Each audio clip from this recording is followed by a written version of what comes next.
Hello everyone, আমি রিপা নিয়ে চলে এসেছি আবার একটা ব্লগ। তো সেদিন ভোর 3টের সময় ঘুম থেকে উঠে সানভিকাকে রেডি করে আমরা রেডি হয়ে ভোর 5:10 মেমো এক্সপ্রেস ধরার উদ্দেশ্যে রওনা দিয়েছিলাম।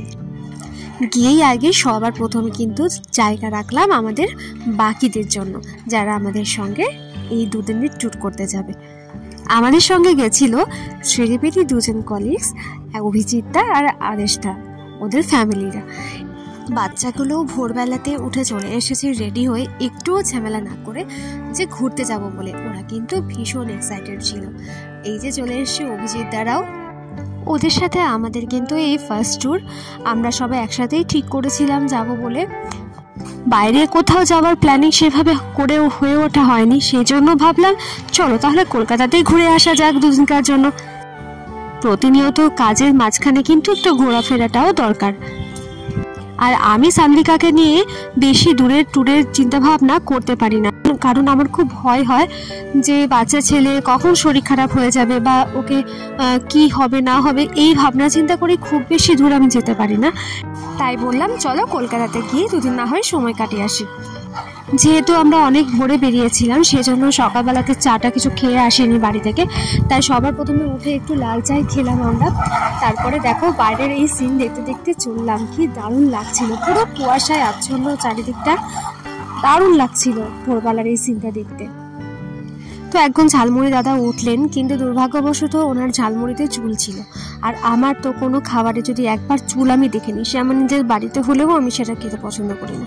তার জন্য আমি একদমই খেলাম না ঝালমুড়িটা নিয়ে। আমার শ্রীদীপ তো ওর কোনো বাজবিজ নেই, ও খেয়ে নিল, ওরা সবাই একটা করে নিল, কিন্তু আমি, ফাল্গুনি আর মৌসুমি আমরা তিনজনা বাদ দিয়ে।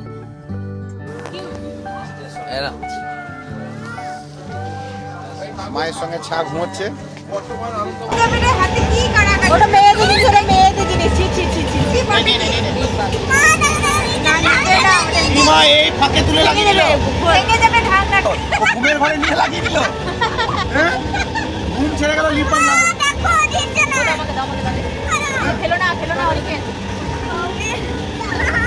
আমি বলে কি লাগালে দেখবো লিপ বাম, মাকে দেখে দাও লিপ বামটা। সবাইকে খুঁজছে, এবার সবাই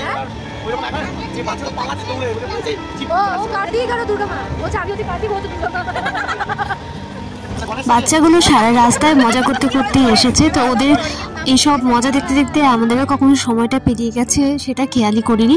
এখন আমাদের ট্রেন থেকে নামার সময় হয়ে গেছে, সব লাগেজগুলো নামিয়ে ফেলেছি। এবারে আমরা ট্রেন থেকে নামবো। ট্রেন থেকে নেমে পড়েছি আর চেপে পড়েছি একটা এসি বাসে, আমরা যেই হোটেলে উঠবো সেখানে যাওয়ার উদ্দেশ্যে।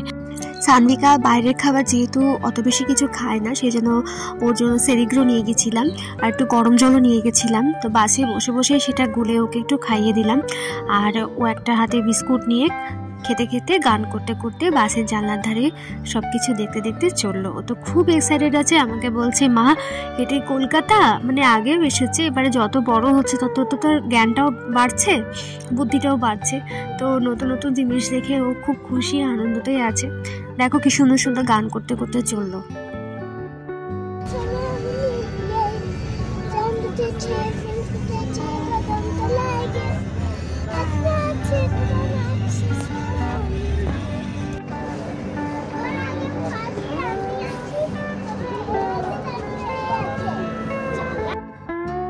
বাস থেকেও নেমে পড়লাম।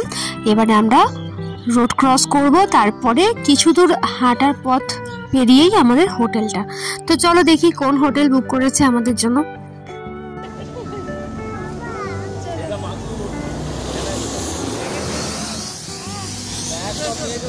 আমার ব্যাগটা কোথায়?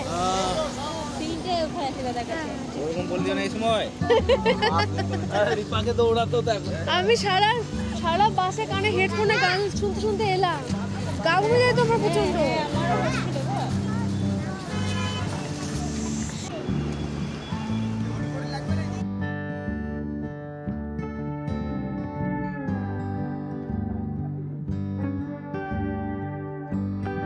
এটা হচ্ছে আমাদের হোটেল, যেটা বুক করেছিল। তো হোটেলটার নামটা তোমরা দেখলে, তাও একবার বলে দিচ্ছি, দ্য সিলভার লাইন হোটেল। এটা হচ্ছে দমদম এয়ারপোর্ট 2 নম্বর গেটের কাছে। তো এখানে আমরা রিসেপশনে গেলাম। রিসেপশনে যাওয়ার পরে ওখানে সবার আধার কার্ড চেক করছিল, কারণ বেসিক্যালি অন্যান্য হোটেলে গেলে একজনের আধার কার্ডেই হয়ে যায়, কিন্তু ওনারা বললেন যেহেতু এটা এয়ারপোর্টের কাছে সেই জন্য এখানে কিন্তু সবার আধার কার্ডই বাধ্যতামূলক। তো আমরা আমাদের ফোনের মধ্যে আধার কার্ডগুলো ছিল, এমনি নিয়ে যেতে সবার আধার কার্ড নিয়ে যাওয়া হয়নি, যাদের যাদের ফোনে ছবি তোলা ছিল সবাই আমরা মোটামুটি আধার কার্ড দেখিয়ে এবারে উপরে চলে গেলাম লিফটে করে। আমরা সবাই এখন ওপরে চললাম, আর অভিজিৎদা শ্রীদীপ নিচে থাকলো চেক ইনের জন্য। যেহেতু আমাদের হয়ে গেছিলো আধার কার্ড সব দেখানো, আমরা যেন আমাদেরকে উপরের রুমে নিয়ে গেল।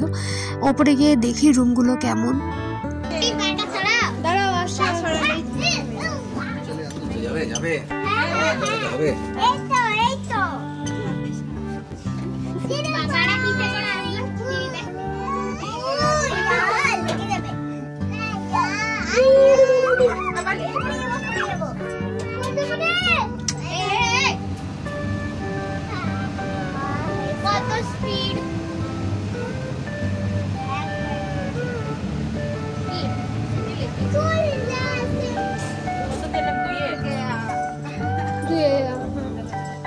আস্তে আস্তে নামো, আস্তে আস্তে চলো।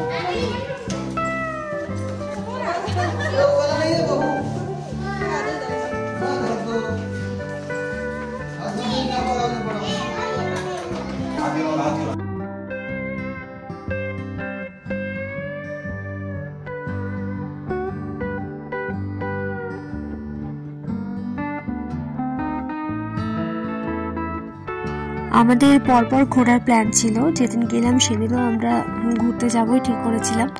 তো আমরা খুব টায়ার্ডও ছিলাম আর খিদেও পেয়ে গেছিলো, অনেকটা সকালে বেরিয়েছিলাম, তোমরা দেখতেই পেলে। তো ট্রেনের মধ্যেও সেরকম কিছু খাইনি, সেই জন্য আমরা বললাম আগে বাচ্চাগুলোকে কিছু খাইয়ে দিই, আমরাও কিছু খেয়ে নিই, তারপরে ফ্রেশ হয়ে আবার না হয় বেরিয়ে পড়বো।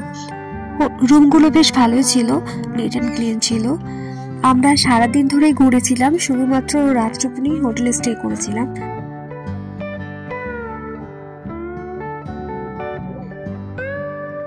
তো হোটেল থেকে বেরিয়ে গেলাম, পাশাপাশি কোথাও বেশ একটু ভালো হাইজিন মেনটেন যুক্ত কোনো হোটেল আছে কিনা সেটা দেখার জন্য। তো একটা হোটেলে আমরা গেলাম ফাইনালি, ওখানে গিয়ে লাঞ্চ কিছু করে তারপরে আমরা আবার হোটেলে গেলাম, ওখানে গিয়ে ফ্রেশ হয়ে আবার বেরিয়ে পড়লাম ঘোরার জন্য।